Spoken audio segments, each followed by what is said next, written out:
은혜와 사랑이 한량없으신 주 여호와 우리 아버지 하나님, 어제는 우리가 거룩한 주일을 맞이하여서 아버지 집에서 예배하며 찬송하며 또 성도의 교제와 함께 주의 몸된 교회를 위하여 봉사하게 하시고 한밤을 편히쉬고 다시금 세상을 향해 나가기 전에 오늘 아침에도 주 앞에 나와 하나님의 은혜로 이 있을 데 없는 자 왜 구속하여 주는지 난 알 수 없도다.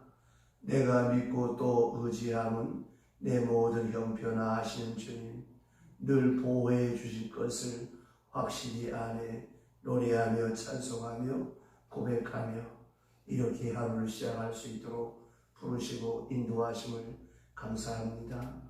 돌이켜 생각해보면 가장 어리석고 우둔한 자를 들어 지혜롭게 하시고 가장 약한 자를 들어 강하게 하시며 또 가장 의심 많은 사람들로 하여금 믿음에 살게 해주셨으며 가장 추한 사람들을 거룩하게 구별하여 성결되게 살게 하신 하나님, 그 은혜와 그 축복을 생각하며 다시 한번 이 아침에 찬송을 부르며 주께 감사를 드립니다. 하나님 아버지, 저희들이 무엇이라는데 이처럼 사랑하셔서 이렇게 혼란한 세상을 살아가고 감염병으로 인하여 모든 사람들의 몸과 마음과 만남과 대면의 시간이 주저되고 두려워하는 이런 세상을 살아가지만 새벽마다 주 앞에 나와 기도하게 하시고 또 귀한 주의 말씀을 받으며 하나님의 거룩한 은혜를 찬양할 수 있는 주의 사람으로 세워주심을 감사합니다. 하나님 아버지, 이제 간절히 기도하옵기는 우리의 남은 생이 다하는 그날까지, 특별히 요단강을 건너가는 그날 아침까지도 주 앞에 나와 찬송 부를 수 있도록 끝까지 인도하여 주시옵소서. 하나님 아버지, 몸과 마음과 뜻이 다 주께 바쳐진 바가 되게 하시고 주께만 영광을 돌리며 가장 복된 생을 살아갈 수 있도록 인도하여 주시옵소서. 하나님 아버지, 주 앞에 몸도 마음도 뜻도 다 바쳐진 바가 되고 산 제물이 되어 한 시간 한 시간 하루하루 주와 함께 살게 도와주시고 쓸데없이 염려하고 걱정하지 말게 하옵시고 내일은 주께 맡기고 한날의 괴로움은 족한 줄로 알고 사는 확실한 생이 되게 하여 주시옵소서. 하나님 아버지, 순간순간 주와 동행하게 하옵시고 주의 거룩하신 뜻 앞에 순종하게 하시며 또 순간순간 주의 음성이 밝히 들려오게 하여 주옵시고 그리고 하나님께만 영광이 되고 하나님께만 초점을 맞추고 복음 전파를 목적으로 하고 기회가 있든지 없든지 내 본분을 다 감당하고 선하고 아름다운 생을 살아갈 수 있도록 도와주옵시되 나로 인하여 많은 사람들에게 기쁨이 주어질 수 있게 하옵시고 설사 내가 고통을 당하더라도 내 주변에 있는 사람들에게 나로 인하여 항상 위로가 되어질 수 있는 그런 사람이 되게 하여 주시옵소서. 하나님 아버지, 대신 당할 수만 있다면 남의 고통을 내가 대신 당할 수 있게 하옵시고 남의 아픔을 내가 당할 수 있는 그러한 생을 살아가게 하여 주시옵소서. 자비하신 주여, 모든 것이 변하고 있사오나 우리 믿음에 변화가 없게 하옵시고 항상 새 마음으로 주를 섬길 수 있도록 인도하여 주시옵소서. 이 아침에도 주의 말씀이 빠르게 권세 있게 선포되게 하옵시고 또한 각 처소에서 또 인터넷 앞에서 말씀에 접속하며 말씀을 받는 모든 성도들에도 주의 성령께서 이 시간 함께 하셔서 선포되는 말씀을 통하여 주의 음성을 듣는 이 아침이 되게 하여 주시옵소서. 예수님의 이름으로 기도드리옵나이다. 아멘. 하나님의 말씀 계속해서 갈라디아서 2장 11절로부터 15절 마무리하겠습니다. 갈라디아서 2장 11절로부터 14절까지 갈라디아서 2장 11절로부터 14절 게바가 안디옥에 이르렀을 때에 책망받는 일이 있기로 내가 그를 대면하여 책망하였노라. 야고보에게서 온 어떤 이들이 이르기 전에 게바가 이방인과 함께 먹다가 그들이 오매 그가 할례 자들을 두려워하며 떠나 물러가매 남은 유대인들도 그와 같이 외식함으로 바나바도 그들의 외식에 유혹이 되었느니라.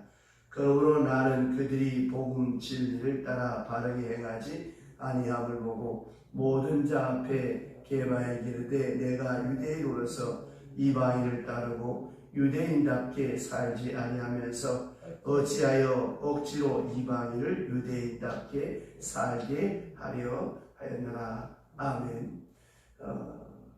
거듭거듭 말씀드립니다마는 사도 바울은 은혜로 이렇게 구원을 받았고 또 복음의 구원을 받았으면 그 복음의 진리대로 바로 살아야 되는데 오직 예수를 믿어 구원받았다고 한다면 오직 예수만 믿으면 구원받는 것이지 무슨 할례나 율법을 지키느냐 이런 문제를 중요하게 생각하지 않았다는 것입니다.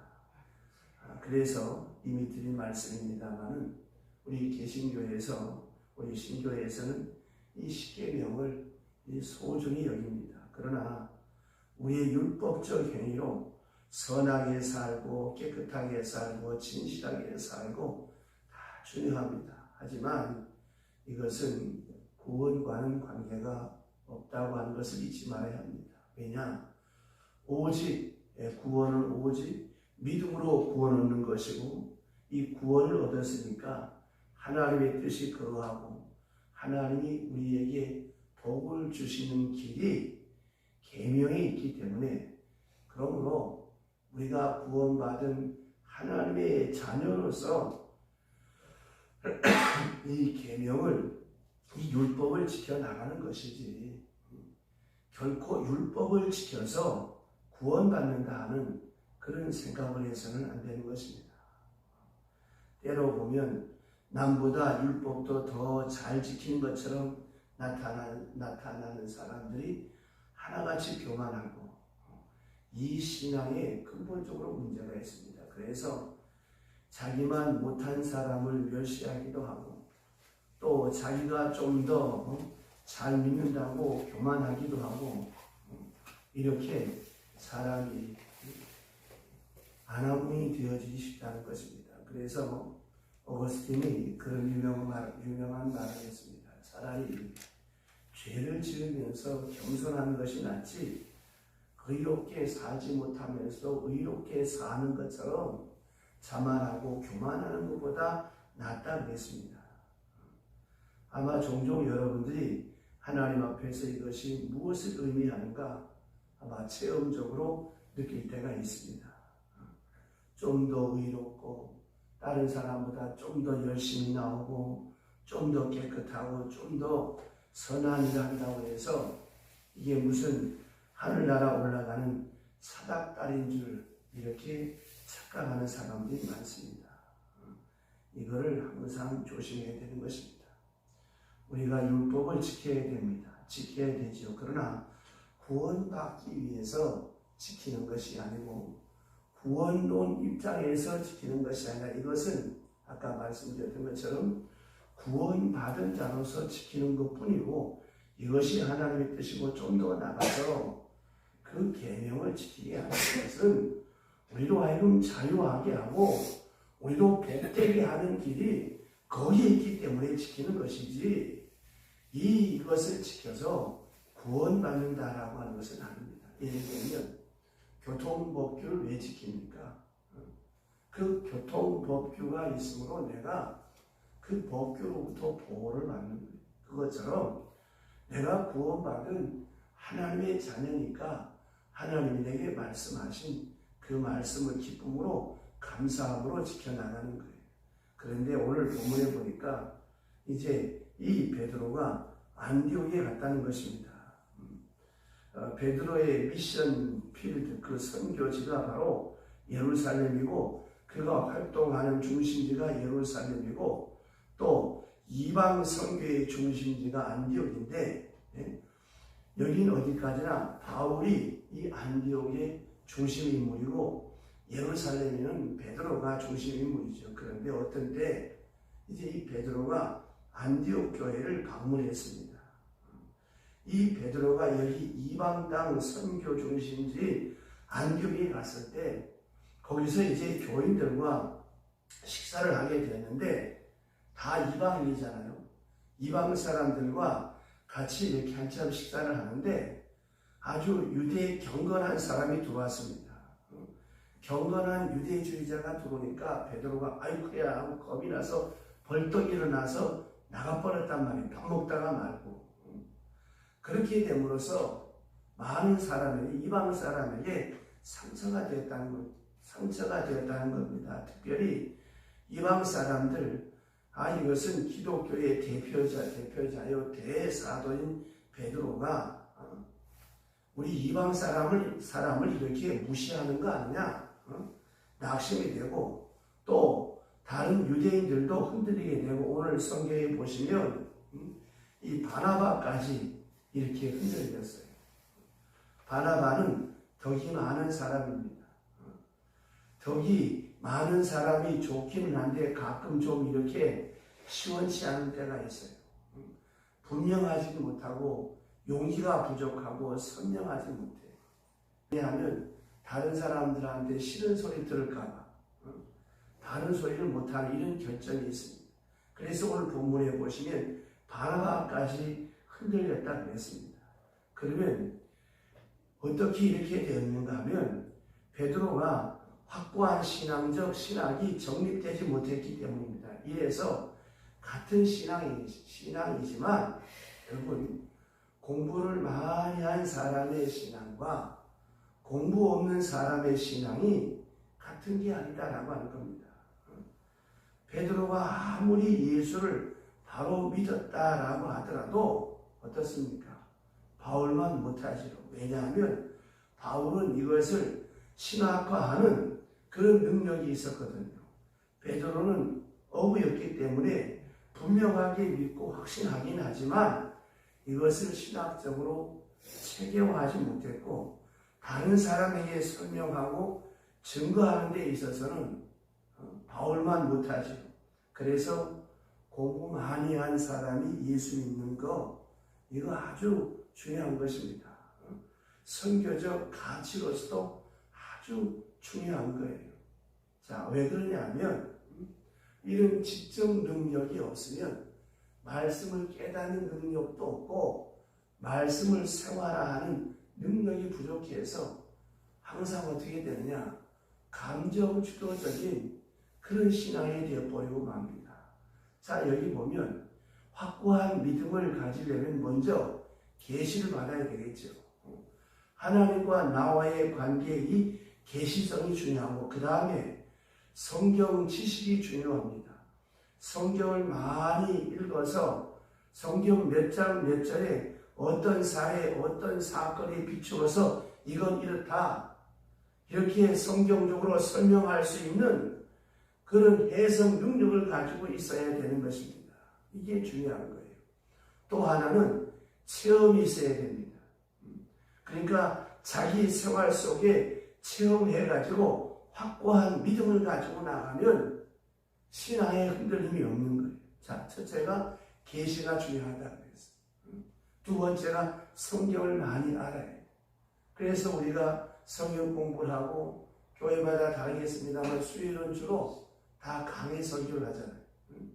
그 다음에 또 하나는 그 말씀대로 내가 살아서 그런 체험이 있을 때 내게 부정적인 사건이 있든지 긍정적 사건이 있든지 그걸 말씀 앞에서 해석할 수 있는 능력이 있어야 신앙의 흔들림이 없는데, 이게 없으면 어떻게 되겠습니까?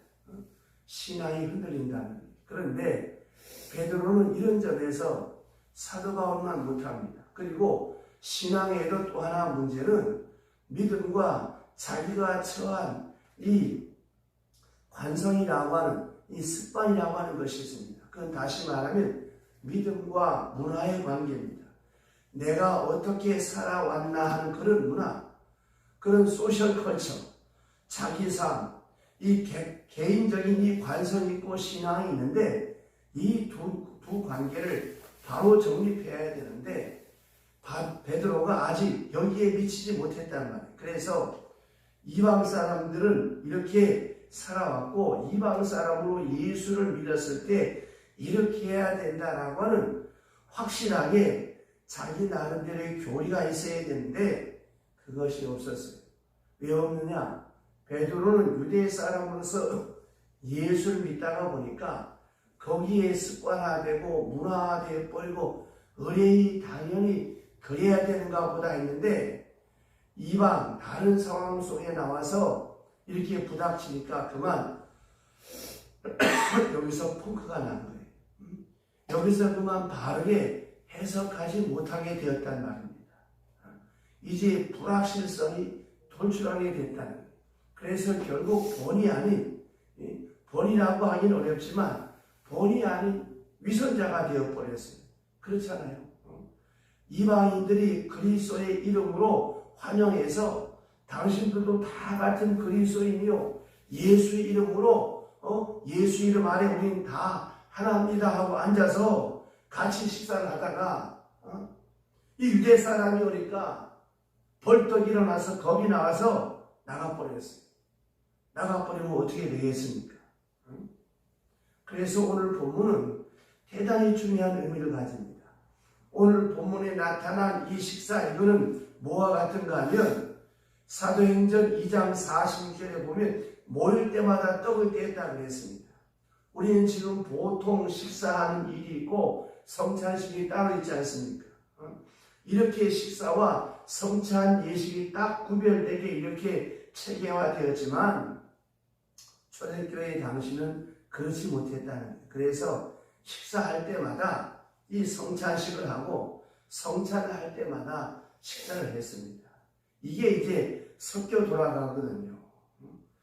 이것을 가르쳐서 아가페라 그럽니다. 하나의 사랑, 이 사랑의 자리다. 그래서 그리스도인들이 모여서 함께 식사를 하는 거예요.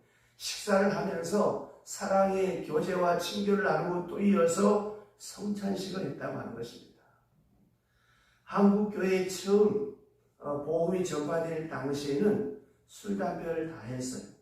하다가 중간에 이것이 안 되겠다 해서 금했는데 이 술, 담배를 금하게 된 이유가 교회 안에서 너무 문란해지다 보니까 이건 경건생활에서 잘못되었다 해서 이걸 금하게 되었고 또 한국교회 초창기에 이 성찬식을 할 때는 인절미를 해다 놓고 이걸 떼어 먹으면서 성찬식을 했어요. 그러니까 성찬을 한번 하면 두둑하게 많이 먹었습니다. 그런데 왜 이렇게 인절미나 시루떡을 갖다 놓고 하다가 왜 작아졌는가 하면 이제 이 성찬을 하다 보니까 많이 먹는 사람이 있고 적게 먹는 사람이 있다는 말입니다. 그러다가 보니까 무질서와 경건함이 없고 또 나중에 먹는 사람은 먹다가 보니까 이게 마지막 사람은 먹을 수가 없었어요. 그래서 서로 기다리게 됐다라고 하는 것입니다. 그리고 실제로 고린도전서 11장 23절과 33절에 보면 실제적인 말씀이 나옵니다. 서로 기다리라. 막 먹어보니까 마지막 사람은 먹을 것이 없게 됐다는 거예요. 그러니까 그 당시나 한국교회 초창기에는 이런 애찬이라고 하는 것이 있었고 그리고 이어서 성찬이 있었는데 이 성찬의 예식을 갖추면서 먹어야 되는데 이걸 이렇게 먹다가 보니까 너무나 이 경건함이 없었다는 거예요.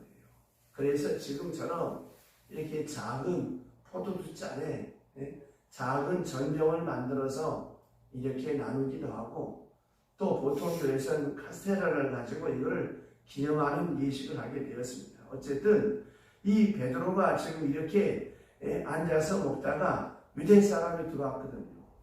유대 사람이 들어오니까 그만 아이고 저 유대 사람이 나를 보고 비방을 하면 어떡하나 이걸 두려워해서 베드로가 그만 여기서 실수하게 된 것입니다.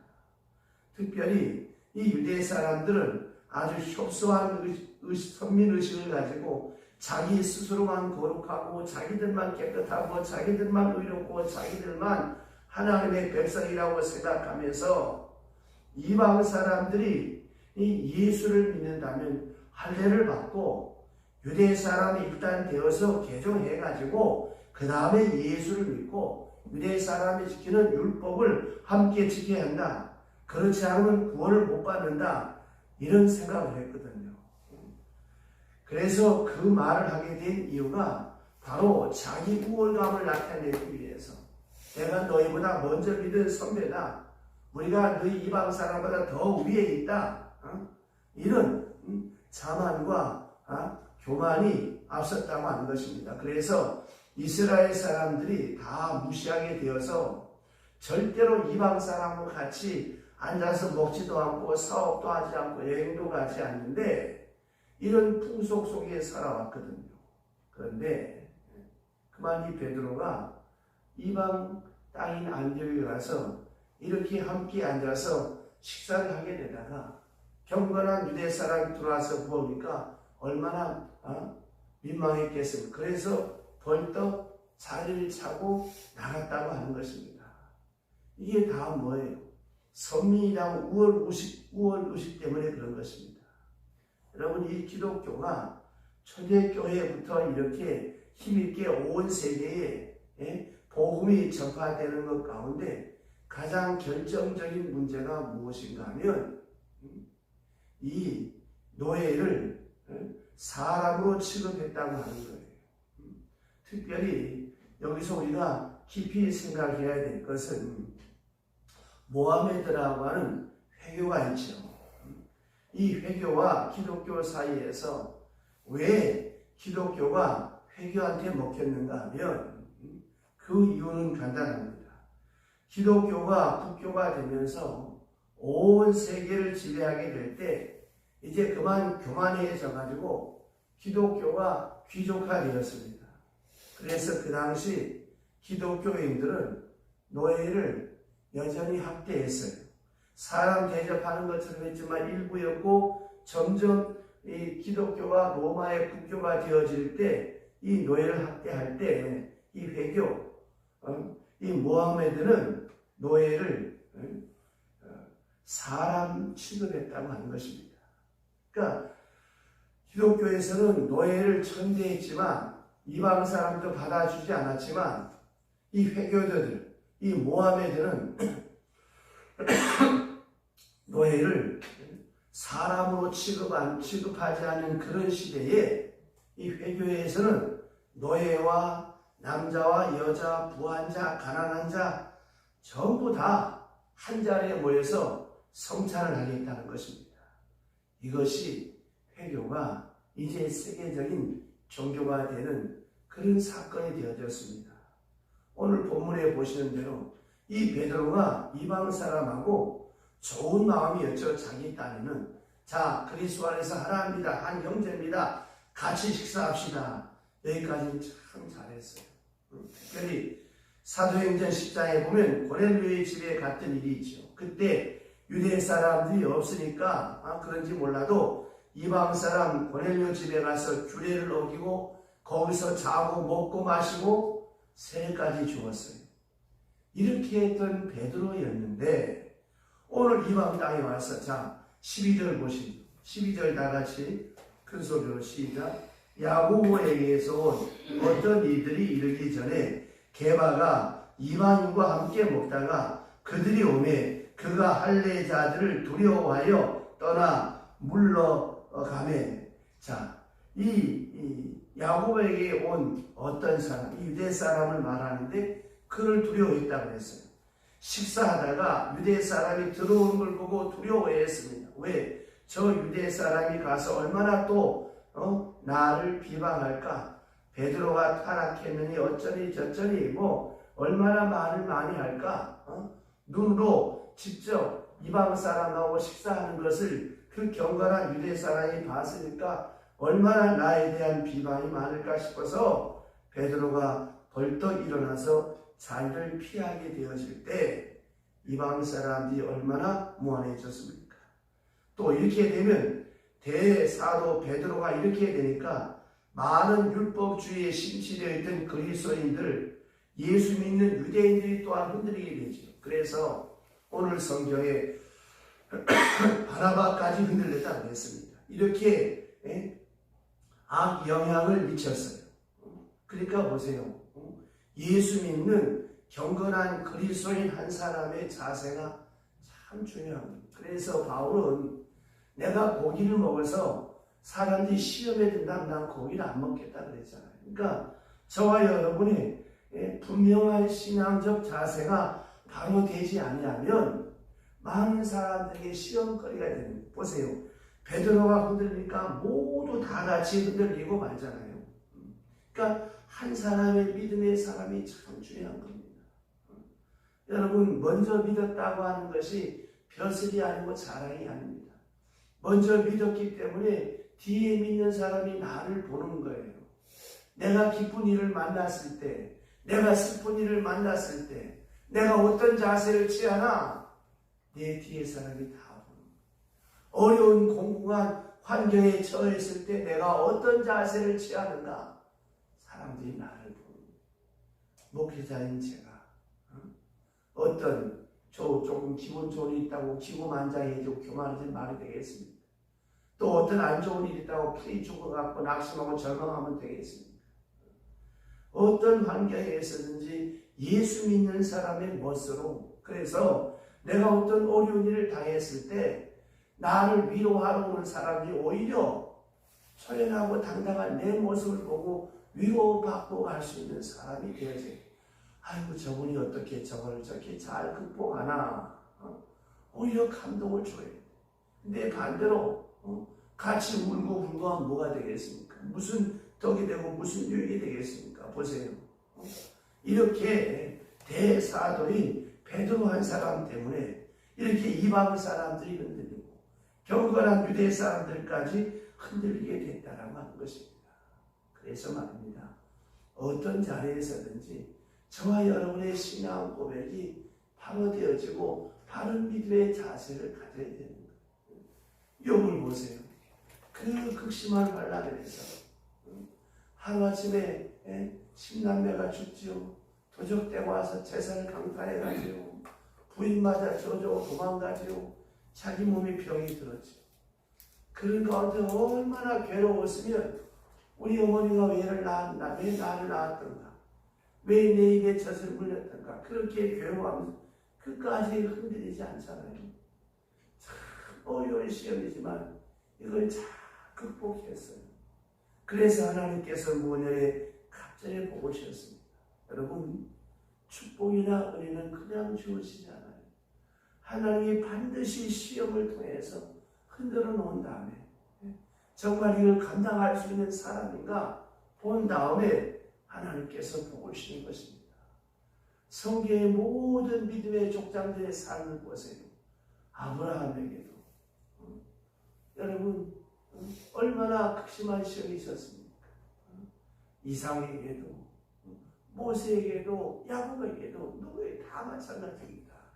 저와 여러분의 믿음이 확고하여서 어떤 상황 속에도 흔들리지 않는 굳건한 믿음의 사람이 되시기를 주의 이름으로 축원합니다. 기도하겠습니다. 하나님 아버지, 긴 시간 어려운 말씀을 함께 나누었습니다. 우리가 분명 예수 이름으로 구원받았습니다. 구원받은 하나님의 자녀로서 이제 계명을 지키는 것이고 그 은혜에 감사해서 내가 하나님 앞에 봉사하는 것이지, 내가 봉사하고 계명을 지켜서 구원을 따내고 복을 따내는 것이 아니라 은혜에 감사해서 말씀에 순종하고 그 계명의 길을 가는 가운데 내 믿음과 내 신앙이 확고하여서 하나님 어떤 환경, 어떤 여건 속에서라도 흔들리지 않는 굳건한 믿음의 사람이 되게 하여 주시옵소서. 이 아침에도 하나님 마음을 담고 정성을 담고 손을 담아 무명으로 감사의 힘을 보관합니다.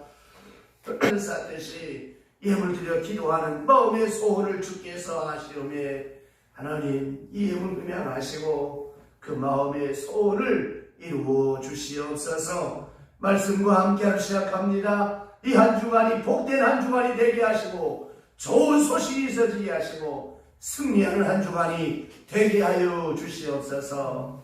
예수님의 이름으로 축복하며 기도드리옵나이다.